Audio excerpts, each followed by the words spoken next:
Yuri, agora a gente volta a falar da alta do dólar, porque tá doendo, né? Oh, O dólar atingiu máxima de R$ 5,70 nessa terça-feira, maior patamar desde janeiro de 2022.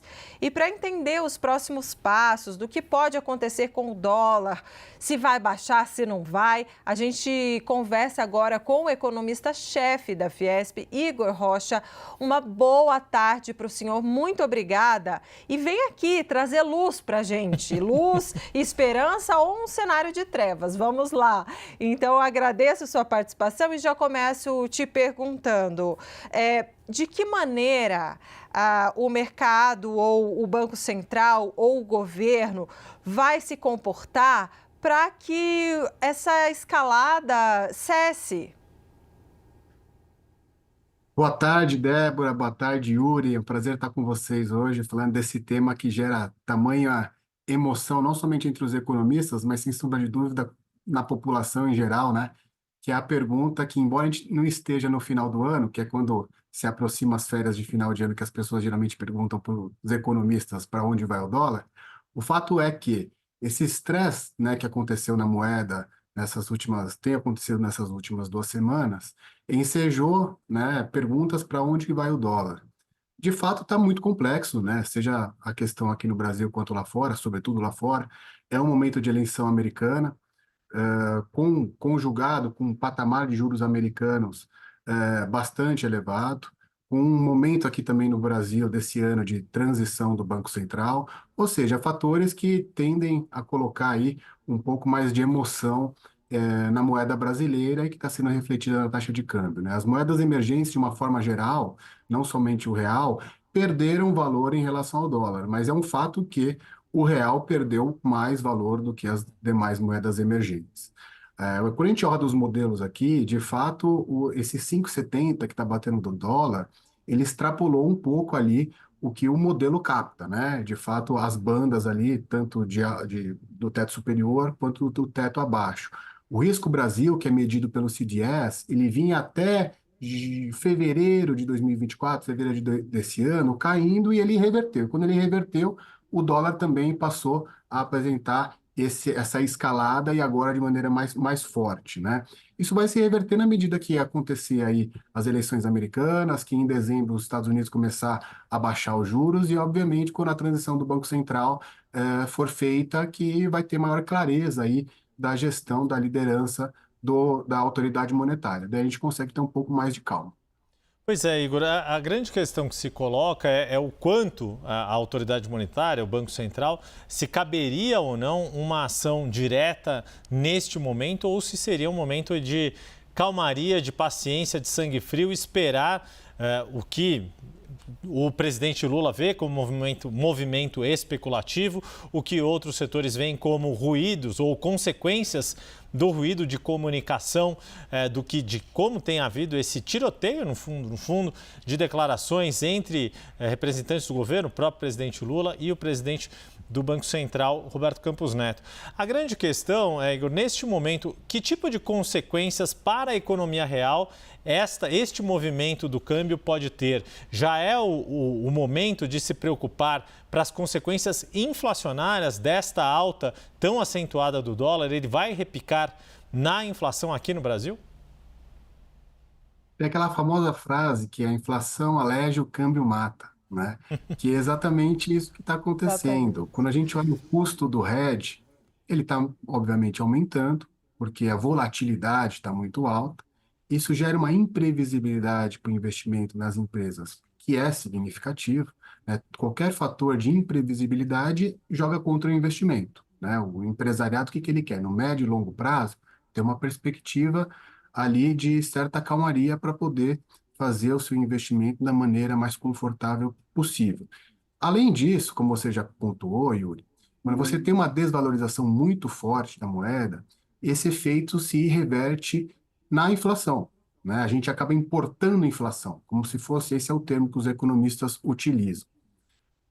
O que o Banco Central, na minha avaliação, está vendo nesse momento, ele está olhando se esse momento de estresse, né, é momentâneo, porque, vamos olhar, embora o dólar, de fato, tenha se valorizado no último mês, o pico se deu nessas últimas 2 semanas, né? Esse momento de maior volatilidade e maior estresse.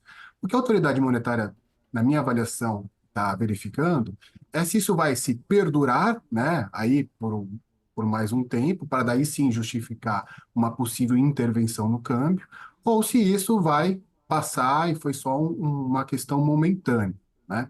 Mas, sem sombra de dúvida, no momento, se essa volatilidade se perdurar nos próximos meses, na mesma magnitude que está posto agora, o Banco Central vai ter que fazer algum tipo de intervenção, porque isso é bastante danoso para a previsibilidade do investimento. E não só para o investimento produtivo, mas também para as relações comerciais, né? Seja de exportação, seja de importação. Tanto quem importa quanto quem exporta, fica bastante complicada a vida nesse momento de grande flutuação. Chama agora o Vitor Irajá, desculpa, Yuri, vamos chamar aqui o Vitor Irajá, nosso analista, especialista em economia também, Igor, para te fazer uma pergunta. Boa tarde, Irajá. Boa tarde, Yuri, Débora, boa tarde, Igor, prazer falar contigo. Igor, começaram, né, agora, principalmente os críticos ao presidente do Banco Central, começaram a relembrar uma intervenção do Banco Central exatamente num momento também de pressão no câmbio durante o governo Bolsonaro. Em paralelo, começou-se também uma discussão em relação a um possível aumento da taxa Selic dado esse aumento, né, recente da taxa de câmbio. Eu queria entender por parte, né, de você, o que você pensa em relação ao momento, se seria um momento para se discutir, por exemplo, a realização de leilões, por exemplo, de swap cambial, exatamente uma intervenção do Banco Central no câmbio, ou se isso não seria efetivo, porque o presidente Lula, por exemplo, vem fazendo críticas diárias em relação à condução da política monetária, e se de fato faz sentido a gente já começar a discutir de novo uma possível alta da taxa Selic. Olha, são duas perguntas que acabam, obviamente, estão conectadas, né? Quando a gente olha esse aumento do risco Brasil, né, do CDS, o Brasil acabou se descolando, né, dos demais países emergentes. A partir de fevereiro isso começou a aumentar. Isso refletiu tanto na abertura das curvas de juros, né, que o mercado acompanha, se você for comprar, por exemplo, um título do Tesouro e tem os vencimentos, né, você vai vendo como é que esses vencimentos, o preço que hoje, né, está custando o título, está remunerando muito mais do que há um mês atrás, por exemplo. Isso também acaba refletindo no câmbio, né? Todas essas variáveis macroeconômicas acabam captando esse aumento do risco do CDS, que é o risco Brasil. O Banco Central ele tem várias ferramentas para intervenção para tentar controlar essa alta volatilidade, como você bem colocou, tem os swaps cambiais, né, os leilões, etc. Eu avalio que o Banco Central ainda não fez porque está verificando se esse momento de estresse ele vai se perdurar, né, nas próximas semanas, talvez, ou se isso é uma questão momentânea. Lembrando, a gente teve vários fatores conjugados, né? Tem, sem sombra de dúvida, uma questão fiscal que eu não avalio como explosiva, delicada, sem sombra de dúvidas. Tem que ser feita uma revisão dos gastos, sem sombra de dúvida.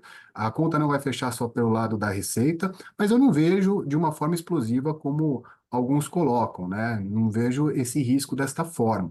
Mas tem, sem sombra de dúvida, o juro americano que está bastante alto, eleições americanas que estão bastante ali calorosas, e a transição do Banco Central, como vocês já colocaram.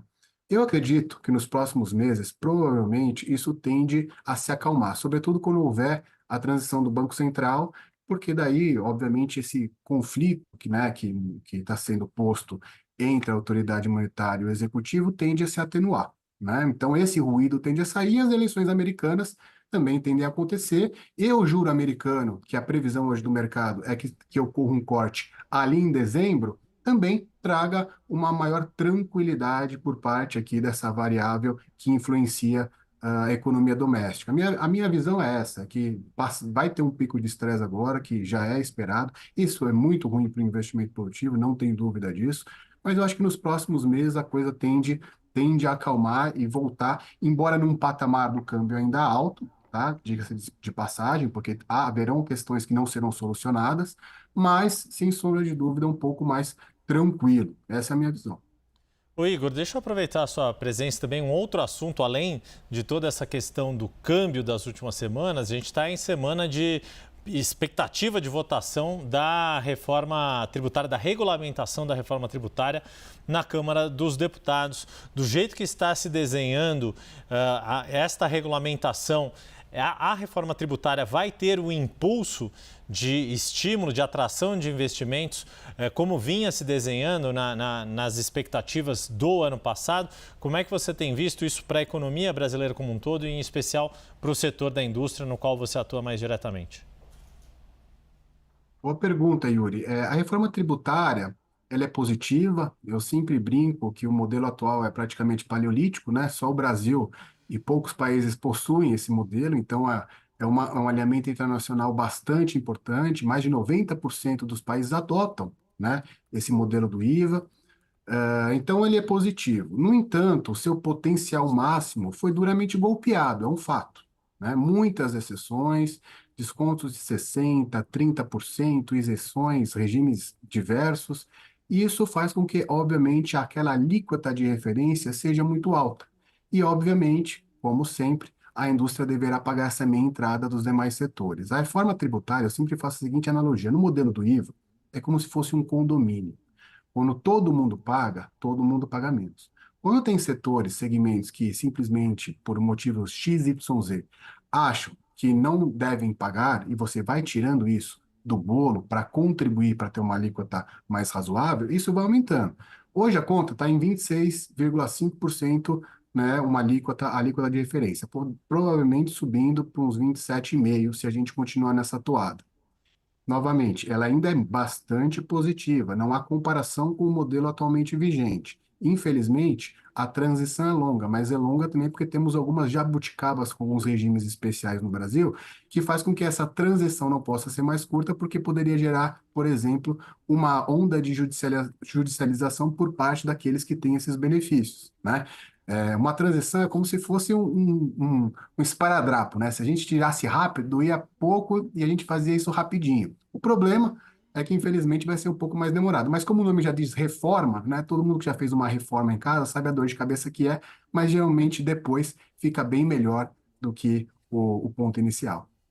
Sem dúvida alguma, se tem uma coisa que dá dor de cabeça é reforma em casa, ou seja, em uma questão tão delicada quanto os tributos deste país. Igor Rocha, economista-chefe da Fiesp, Federação das Indústrias do Estado de São Paulo, muito obrigado pela sua participação, pelos esclarecimentos aqui nesta tarde aqui no CNN 360. Bom fim de tarde, bom fim de terça-feira, até a próxima. Obrigado, Yuri. Obrigado, Débora. Foi ótimo falar com vocês aqui hoje. Até uma próxima. Um abraço.